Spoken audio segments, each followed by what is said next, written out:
Eu estou gravando. Vou até fazer mais do que gravar. Eu vou transmitir ao vivo no...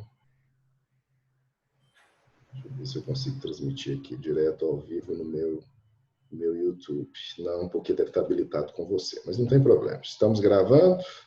Está tudo funcionando, não está?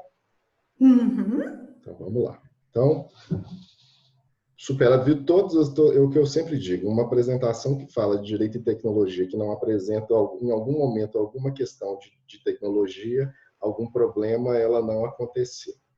Eu fiz uma live recente com o professor Rodrigo Mazei, e que ele fez inúmeras, inclusive todas as sextas ele faz essas lives, Direito e Vinho, e a única que deu problemas assim recorrentes de conexão foi a nossa que estava abordando o tema.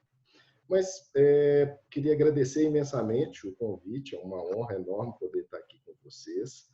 E para falar alguns aspectos muito basilares ainda, eu não vou, por óbvio, pela exiguidade de tempo que a gente vai ter aqui, eu vou tentar ser bem objetivo em relação às questões. Então, a primeira questão que a gente precisa perceber é que quando a gente fala de tecnologia e direito processual, a gente está falando basicamente de etapas de emprego de tecnologia.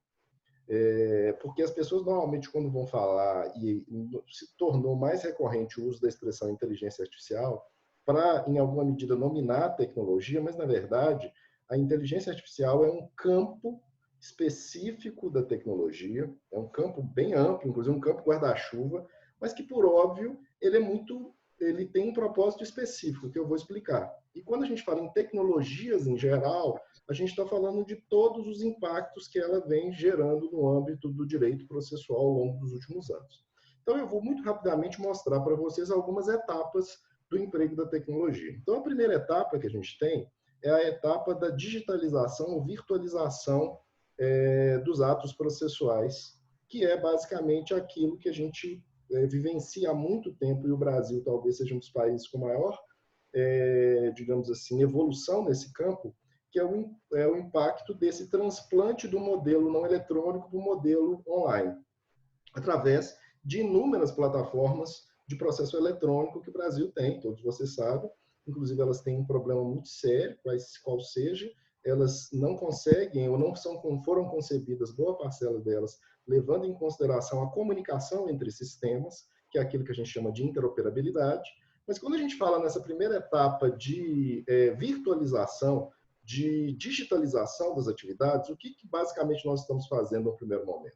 A gente está transportando atividades que nós levávamos a cabo em papel, de modo presencial, para o âmbito online. E, basicamente, é quase um movimento mímico, ou seja, a gente reproduz no online aquilo que a gente estaria fazendo no processo, entre aspas, físico, que é essa tendência de mera reprodução.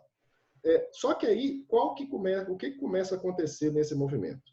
Quando esse movimento de virtualização das atividades processuais ela encontra um momento como o que nós estamos vivenciando aqui na pandemia, a gente começa a pensar na prática de todos os atos processuais no âmbito eletrônico, no âmbito online.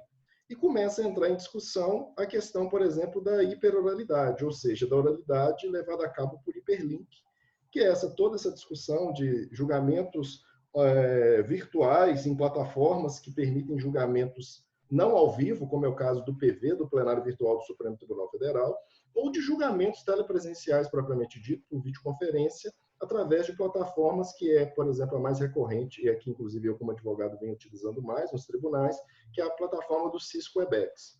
E quando a gente começa a perceber isso, esse âmbito de hiperoralidade ele tem um problema muito sério, qual seja, existem estudos muito sérios que mostram que a capacidade nossa de acompanhar uma fala online é muito menor, porque a gente perde a pluridimensionalidade da presença física.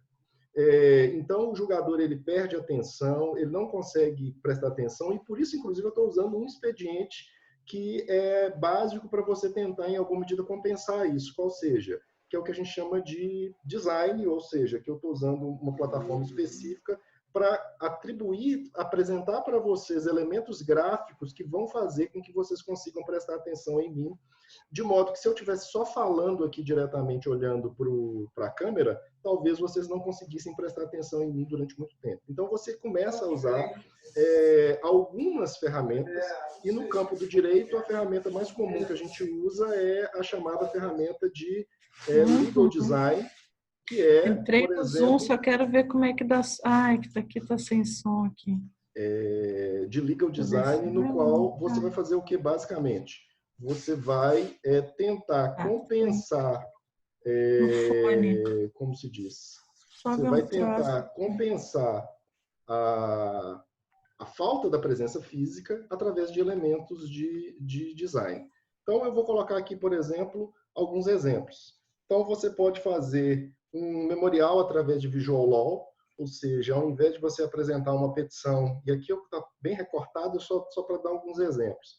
Então, você coloca, por exemplo, uma linha do tempo acerca da síntese dos fatos, que quando você informa isso para o juiz, você pode, no memorial de 2 páginas, conseguir promover uma compensação e fazer com que ele tenha acesso às informações. Você pode apresentar uma petição, por exemplo, com um QR Code apresentando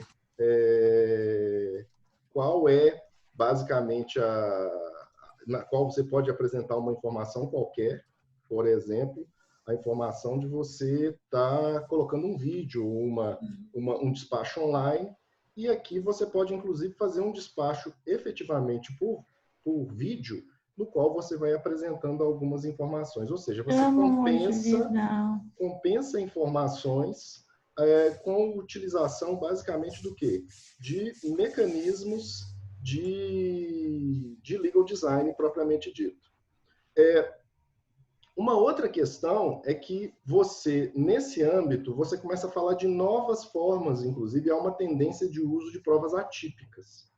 Como assim? Ao invés da gente privilegiar o uso dos meios tradicionais de prova, que a gente costumeiramente utiliza, a gente começa a se valer, às vezes, de outras provas. Então, não é incomum a gente usar, por exemplo, prints de conversas por WhatsApp, de Messenger, etc., fazer uma ata notarial, fazer uma certificação eletrônica, mas você tem, inclusive, algumas ferramentas interessantes. Eu coloquei uma aqui, de uma prova atípica, que é o Wayback Machine, que é basicamente o quê? Que é um arquivo de internet que ele apresenta as modificações de um site. Então, vamos supor que alguém fale alguma coisa contra você numa plataforma e depois ele te procura como advogado ou procura um advogado e quando o advogado vai analisar, aquela informação já foi tirada do site. Se você usa o Wayback Machine, você consegue fazer uma reconstrução das mudanças da plataforma. Então, aqui eu coloquei um exemplo do meu próprio site do escritório. Então, aqui, em 2013, a cara do site do meu escritório era esse. E vocês percebam que eu tirei isso do Wayback Machine. A cara do meu escritório em 2019 já é essa. E essas lâminas eu tirei do Wayback Machine. E vocês poderiam me perguntar, isso é validado? Já existem, por exemplo, nos Estados Unidos, uma série de decisões. Eu coloquei aqui o United States versus Gasperini, mas tem outras decisões nas quais eles já validam o uso do Wayback Machine como técnica para produção de prova. E o âmbito tecnológico, ele fomenta essa utilização desses meios atípicos de prova. E isso é uma discussão muito relevante do ponto de vista processual. Só que quando você começa a lidar com o processo eletrônico, você começa a tentar otimizar a própria estrutura do processo eletrônico. E uma das formas disso é o início da segunda etapa, utilizando, por exemplo, uma técnica que está sendo atualmente pensada no CNJ e já implementada em alguns protótipos, como, por exemplo, a técnica tecnológica do Process Mining, que é a mineração de processos, na qual você tenta pegar a cadeia do processo eletrônico, nos seus nós, que são os logs, e verificar quais são os pontos do processo eletrônico que são mais problemáticos para você rearranjar o processo. Em alguns sistemas, inclusive no estrangeiro, eles estão pegando essa mineração de processos para reestruturar a própria linha do procedimento, retirando atividades que são consideradas, às vezes, inúteis e agregando, às vezes, novas funções ou mesmo criando novos modos de abordar determinadas situações. Então, por exemplo, um exemplo no Brasil muito interessante dessa mineração de processos é o projeto ELIS do Tribunal de Justiça de Pernambuco, que está usando mineração de processos para fazer, através dessa análise de log, a verificação dos pontos da execução fiscal mais problemáticos.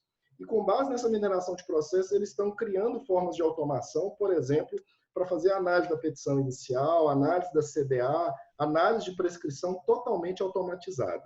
Então, nós estamos num movimento de transição entre essa primeira etapa, que é a etapa de virtualização, e nós caminhamos para a segunda etapa, que é a etapa de automação. Automação, você está usando tecnologia basicamente para o quê? Você está usando tecnologia para tentar resolver problemas, por exemplo, de atividades processuais repetitivas. Normalmente, você emprega nesse tipo de aspectos tecnologias mais singelas. Há um início de utilização de inteligência artificial, mas muito limitado ainda. A preocupação maior nesse âmbito não é resolver o problema não é usar inteligência artificial propriamente. Você usa automação para o quê? Para verificando situações de atividades repetitivas que precisam ser otimizadas. Você usa e se vale dessas técnicas, desses mecanismos tecnológicos para verificar e para viabilizar isso. Eu vou apresentar alguns exemplos aqui que já estão em vias de serem implementados ou já foram implementados no Judiciário Brasileiro. Então, eu já fiz alusão ao ELIS, que ele está fazendo classificação, automação do fluxo das execuções fiscais. Então, ele já está fazendo análise de petição inicial automatizada, ele já está fazendo análise de prescrição da CDA, análise de vícios da CDA, da certidão da dívida ativa, tudo com o objetivo de otimizar. O Horus, que faz uma distribuição automatizada de processos, o AMON, que faz o reconhecimento facial de quem analisar o processo eletrônico, até para um controle de publicidade. Tem classificadores de processos para resolver um dos grandes problemas do processo eletrônico, que é o fato de que, na atualidade, quem classifica os processos quando eles são propostos, muitas vezes é o advogado. Isso cria uma anarquia de classificação do próprio tribunal, e o tribunal não consegue, muitas vezes, gerenciar e saber de onde ou os tipos de ações que estão sendo propostas perante eles. O Corpus 927, que faz uma pesquisa jurisprudencial ainda muito incipiente dos tribunais superiores, o Atos e o Sócrates no STJ, o BEM-TV no TST, classificação de petições de acordo com o tema no Tribunal de Justiça de Rondônia, e aqui tem uma série de outras hipóteses, e a mais emblemática de todas foi a que eu coloquei aqui por último, que é o Projeto Vitor, que é um classificador de recursos extraordinários. Ele pega os recursos extraordinários, usa uma técnica de inteligência artificial ainda muito limitada, que é o processamento de linguagem natural, que lê as petições dos recursos extraordinários, e com base nessa leitura dos recursos extraordinários, ele pega e promove o quê? Ele pega e associa os recursos extraordinários, na atualidade, a 23 temas de repercussão geral.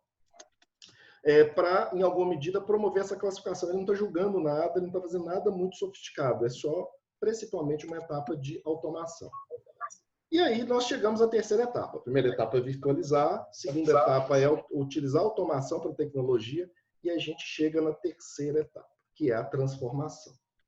E quando a gente fala em transformação, é quando efetivamente a gente vai começar a falar propriamente de uso de automação e de inteligência artificial propriamente dita, para tentar pensar o próprio modo como os tribunais online ou a justiça digital passam a ser dimensionados.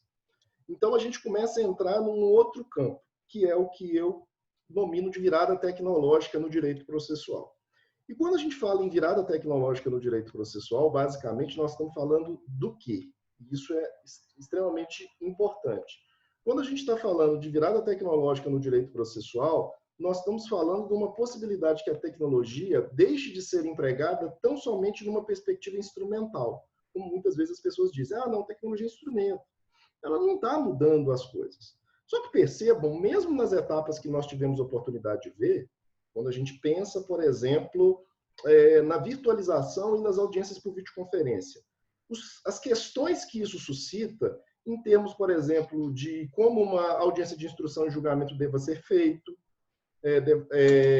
quais são os riscos, por exemplo, de uma coleta de testemunho online, em que medida que a gente vai ter efetivamente uma situação na qual as testemunhas realmente, as testemunhas não vão estar sendo industriadas, não vai ter algum tipo de suporte tecnológico para controlar o que elas estão dizendo. Ou seja, a gente entra num âmbito muito complicado, até porque os próprios estudos mostram que a colheita de prova de testemunhas por tela perde força muito, porque a própria confiança das pessoas em torno de testemunhos vistos através de tela é menor do que quando é feito presencialmente. Então, ele suscita, a gente começa a trabalhar com uma série de mudanças. A primeira percepção é que a gente precisa começar a pensar numa refundação dos próprios institutos. Quando eu falei, por exemplo, que uma série de atos processuais são automatizados, no final das contas, o que eu estou falando? Que eles estão sendo praticados, ato processual, muitas vezes até sem que haja uma efetiva manifestação de vontade, no sentido próprio. Que às vezes é o próprio sistema que está fazendo uma movimentação. É o próprio sistema que está fazendo uma penhora. Até recentemente, o plenário virtual do Supremo Tribunal Federal, quando os ministros do Supremo Tribunal Federal não se manifestavam em determinados julgamentos, se presumia que ele estava concordando com a decisão do ministro relator. Então, você começa a falar e a pensar que a tecnologia está mudando a própria cara dos institutos. E o ambiente da internet, ele cria o que alguns autores chamam de revolução gráfica. Isso quer dizer o quê? A gente tem uma dificuldade de interpretar o que está acontecendo. Então, basta a gente pensar numa situação muito singela. Quando a gente pega uma rede social como um Instagram da vida, um Facebook, ou seja, qualquer um deles, a gente tem a falsa sensação de que ali a gente está tendo informação relevante e que ali eu consigo saber como que o mundo funciona. Só que, quando você começa a estudar um pouco mais de tecnologia, você percebe que, na verdade, aquela plataforma ali, o Instagram, por exemplo, o objetivo dele é gerar em você engajamento para você ficar muito tempo lá. Então, na verdade, para ele fazer isso, ele precisa gerar em você, a cada like, a cada compartilhamento, ou seja lá o que for, ele tem que gerar em você prazer, injeções de dopamina. Isso faz com que você só tenha visibilidade no seu feed, principalmente de pessoas que concordam com o que você pensa. Então, ele faz uma leitura dos seus dados, das suas preferências, a partir da sua própria movimentação dentro da plataforma, e te apresenta principalmente 80% a 85% de pessoas que vão ter ideias muito parecidas com você. E coloca lá uns 15% de pessoas que discordam, para você ter a falsa sensação que tem a noção do todo. Mas aquilo ali está trabalhando com uma deturpação cognitiva nossa que a gente chama de viés de confirmação. O que significa que é muito difícil a gente ler aquele ambiente como um ambiente no qual realmente a gente está tendo informação. O que nós somos ali, tem até uma autora importante que chama Shoshana Zuboff, que ela fala que a gente vive um momento de capitalismo de vigilância, no qual nós não somos cidadãos, nós somos objeto de captação de dados. Inclusive, destinatários de uma plataforma como o Instagram, não somos nós, são os anunciantes, porque eles vendem as nossas informações, tanto é verdade que quando você faz uma pesquisa, você quer viajar, sei lá, para qualquer lugar. Na sequência que você faz essa pesquisa no Google, você entra, por exemplo, no Instagram, ele começa a te dar informações para vender aquela passagem para aquele dado lugar. Porque aquilo ali é basicamente um ambiente, tem um filtro de bolha para te dar um tipo de informação. Então, fica até mais difícil de você compreender a realidade no ambiente digital. Tem um autor que chama Byung Han, que ele vem defendendo, inclusive, que a gente vive um momento muito peculiar, que ele chama de psicopolítica, que nós somos controlados pela nossa psique e pelas nossas preferências e pelas nossas emoções do ambiente informático. E isso, inclusive, induz todos os problemas, por exemplo, envolvendo a questão de controle de eleições, de microtargeting, de fake news, de polarização, todos esses fenômenos que a gente vem pensando. Mas para nós aqui no campo do processo, essa virada tecnológica vai induzir a necessidade de você pensar uma nova propedêutica, uma releitura do devido processo, do ato processual, do contraditório, etc. E, inclusive, apresentar novos modos de dimensionamento de conflitos, como, por exemplo, as plataformas de ODR, ou de Online Dispute Resolutions, na qual você vai criar novos modos de resolução de conflitos, inspirados, em grande medida, nas plataformas que eram privadas, como era o caso do Moldria, do eBay, que foi uma plataforma modular de cognição, que até nas primeiras fases com emprego principalmente de tecnologia, ele induzia um número enorme como é que fala? De acordos. O eBay, quando ele entrou o Moldria, quando entrou em operação no eBay, o Moldria é a plataforma de online dispute resolution, resolução online de resolução de conflitos. No primeiro ano de funcionamento do Moldria, o Moldria fez 60 milhões de acordos dentro da plataforma. E esse modelo do Moldria é utilizado hoje, por exemplo, como pressuposto do Tribunal de British Columbia, no Canadá, que desde 2016 é um tribunal totalmente online, que funciona basicamente seguindo os mesmos pressupostos, que eu não vou ter tempo aqui para explicar para vocês. Se tiverem interesse, depois eu passo até algum subsídio. Tem até alguns vídeos meus no meu canal do YouTube, no qual eu explico isso. Mas que funcionam com muita eficiência. Os tribunais de internet, os 3 da China, o tribunal de uma série de países que começam, de Singapura, por exemplo, que começam a utilizar isso. E aí a gente chega propriamente à tecnologia ou ao campo tecnológico mais disruptivo, que é a inteligência artificial propriamente dita. E quando a gente fala em inteligência artificial, a gente está falando de uma tecnologia de propósito geral. Isso quer dizer o quê? Alguns vão, inclusive, falar que não é propriamente uma tecnologia, é um guarda-chuva de tecnologias vocacionadas a resolver problemas a partir de estatística. Mas os autores vão, só para ser didático, eles falam que a inteligência artificial é mais uma tecnologia de propósito geral. E só para que você saiba no que eu estou fazendo alusão, tecnologia de propósito geral é, por exemplo, a eletricidade, que ela tem múltiplas funções, múltiplas aplicações. Outra tecnologia de propósito geral foi o motor por combustão, que mudou por completo o próprio modo de nós nos movimentarmos, de resolver problemas, inclusive na agricultura, e etc, etc. Ou seja, é uma outra tecnologia de propósito geral. A inteligência artificial alguns falam que ela é a nova energia elétrica. E ela, basicamente, é o quê?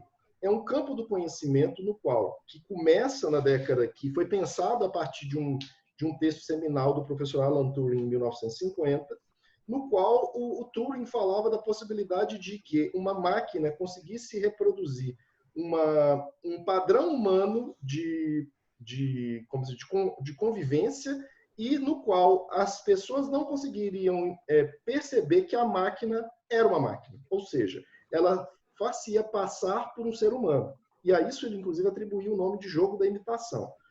Ele, no texto seminal de 1950, ele não chamou isso de inteligência artificial. Esse nome ele surge numa conferência de 1956, na Dartmouth Conference, na qual eles utilizam essa expressão inteligência artificial para haver uma distinção entre outro campo da tecnologia, que é a cibernética. E, basicamente, o que a inteligência artificial ela faz? Ela pega um conjunto de dados, ela parametriza esses dados para resolver um determinado tipo de problema a partir de um modelo matemático, que é um algoritmo. Então, basicamente, a inteligência artificial resolve problemas. E nós, na atualidade, trabalhamos principalmente com aquilo que a gente chama de IA fraca, que é uma inteligência artificial através de um agente especialista. Isso quer dizer o quê? Que eu uso a tecnologia para, a partir de um dado estatístico, resolver um problema. Então, eu vou dar o exemplo mais singelo que eu poderia oferecer. Se você tem um telefone e ele tem uma leitura biométrica da sua face, da sua íris, isso foi programado a partir de um conjunto de dados, no qual só você consegue abrir a tela. Ou seja, ali tem uma IA cuja finalidade única é resolver qual o problema? Destravar a tela. É para isso que ela serve. Ela foi criada para essa finalidade. O que quer dizer que nós não temos ainda aquilo que a gente chama de IA geral, IA forte ou singularidade, que inclusive a gente tem muito medo delas, que são inspirados pelo cinema, o HAL do 2001, Odisseia no Espaço, o Skynet do Exterminador Futuro, o Matrix, ou seja, aquelas plataformas que fazem tudo tal qual o cérebro humano faz. A gente não tem isso, felizmente, inclusive, e essas singularidades, os mais, inclusive, entusiastas falam que isso vai demorar algumas décadas para que isso ocorra. Só que, basicamente, como que, então, a inteligência artificial ela funciona? Você tem que ensinar uma máquina a resolver um problema. E como que você ensina a máquina a resolver um problema? O próprio Turing falava que você deveria fazer isso tal qual você ensina uma criança. Ou seja, você vai apresentando para uma criança, por exemplo, os bichos, e ela vai começando a distingui-los. Então, eu apresentei aqui um exemplo de uso de inteligência artificial para resolver qual problema? Um problema singelo que eu apresentei aqui para vocês, qual seja, como que eu vou distinguir um cachorro de um bolinho, de um muffin? E aqui eu utilizei uma técnica de IA, qual seja, eu uso um modelo, que é um modelo de aprendizado supervisionado. Tem vários tipos, tem aprendizado supervisionado, semi-supervisionado, por reforço, e aqui eu estou falando de um tipo de IA que é através de um tipo de modelo que a gente chama de rede neural. E o que eu faço para isso? Eu pego uma série de fotos de cachorros, as etiqueto, apresento features, e eu então faço o que a gente chama de aprendizado supervisionado. Eu submeto ela a um modelo matemático, e esse modelo matemático vai chegar ao quê? A um nível de acurácia para conseguir distinguir um do outro. E ele consegue fazer isso. Então, eu coloquei aqui para vocês, por exemplo, uma inteligência artificial, que é o Deck Pixelizer, o Face Deck Pixelizer, que basicamente ele pega fotos distorcidas e as... como é que fala? Ele as reconstrói. O que poderia nos deixar muito felizes, porque, olha, que bom, ó, o Deck Pixelizer conseguiu reconstruir uma imagem distorcida. Só que vejam o que o Deck Pixelizer fez com a foto deste cidadão. Esse cidadão, que está à direita, eu acho que todos vocês o reconhecem. E qual que é o problema aqui? Que a IA fez algo muito problemático, que é um dos grandes dilemas do emprego de inteligência artificial. Qual seja, se ela não tiver dados suficientes, se ela for mal treinada, se o modelo for inadequado, a resposta pode ser uma resposta que a gente chama enviesada. Ela pode ter um viés algorítmico que pode dar uma resposta absurda de, por exemplo, transformar o Obama num cara branco. E os problemas não param aí. Tem uma preocupação muito grande que talvez vocês estejam acompanhando em face de todos os movimentos no mundo inteiro acerca das manifestações por conta do racismo, etc., que eclodiram a partir da morte de um cidadão negro nos Estados Unidos, que é o problema da chamada polícia preditiva, que é o uso de reconhecimento facial para tentar encontrar possíveis criminosos. E existem pesquisas, eu coloquei aqui para vocês, que mostram que essas plataformas de todas as grandes, IBM, Amazon, Microsoft, todas elas têm um nível de eficiência para reconhecer fotos muito ruim em relação a pessoas negras. Então percebam que no reconhecimento de uma pessoa branca, o índice de acurácia chega a mais de 90%. Mas em relação às pessoas negras, ela consegue achar que essa apresentadora americana, que é a Oprah Winfrey, é um homem. Ela não consegue reconhecê-la como uma mulher. E ela tem erros muito grosseiros. Aí você pensa, mas qual que é o problema? O problema é sério, porque você pode mandar prender alguém que não é criminoso, como com recorrência vem acontecendo. E por isso, inclusive, as grandes empresas de tecnologia, todas falaram que vão parar de fornecer para os governos a tecnologia para fazer reconhecimento facial para a polícia preditiva. Por que desse problema? Porque a inteligência artificial, ela resolve problemas, mas ela não sabe o problema que ela está resolvendo. E como ela não sabe o problema que ela está resolvendo, ela pode apresentar uma resposta enviesada. E eu dou um exemplo concreto que aconteceu nos Estados Unidos, que eu vou falar muito rapidamente. Ou seja, há alguns anos eles vêm usando uma inteligência artificial para auxiliar os juízes criminais a fazer análise de risco quando a pessoa é presa ou para concessão para condenar, para fazer progressão de regime, etc., que é o COMPASS, que é esse algoritmo da Northpoint. E alguns anos atrás se percebeu que o COMPASS ele aumenta o risco de periculosidade na sua programação se a pessoa é negra ou latina. O que significa que ele é preconceituoso por conta do conjunto de dados que o alimentaram. Então a gente precisa começar a pensar na utilização ou na percepção de que na construção do modelo algorítmico eu já preciso levar em consideração algumas etapas na própria moldagem da IA, do modelo de IA, do design do IA. Por quê? Eu preciso pensar numa tecnologia de interesse público. Isso quer dizer que eu preciso, na hora de moldar qualquer âmbito de aplicação de tecnologia no campo, especialmente de decisões sensíveis, como são os casos nossos aqui no Judiciário, que é o emprego de tecnologia pelos tribunais e de IA nos tribunais para modelagem até auxiliar em atividades de assistência às decisões.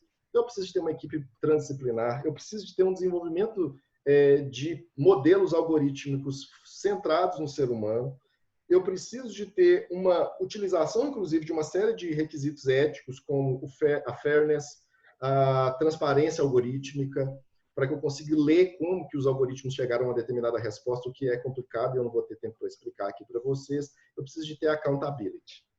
Porque se eu não tiver isso, eu não vou conseguir promover uma transformação nessa justiça digital, na qual a tecnologia não é mais instrumental, ela vai criar novos modos de dimensionamento de litigiosidade, ela vai estruturar a diferenciação procedimental por tecnologia, novas formas de resolução de conflitos, novos modos de encarar o devido processo, contraditório, etc. E eu preciso, então, pensar... Acho que deu uma travadinha. Está me ouvindo? Estão me ouvindo? Ou será que fui eu que caí? Não, estamos aqui ouvindo você. Caiu para mim também, Márcio. Gravou. Estão ouvindo ou não? Olá.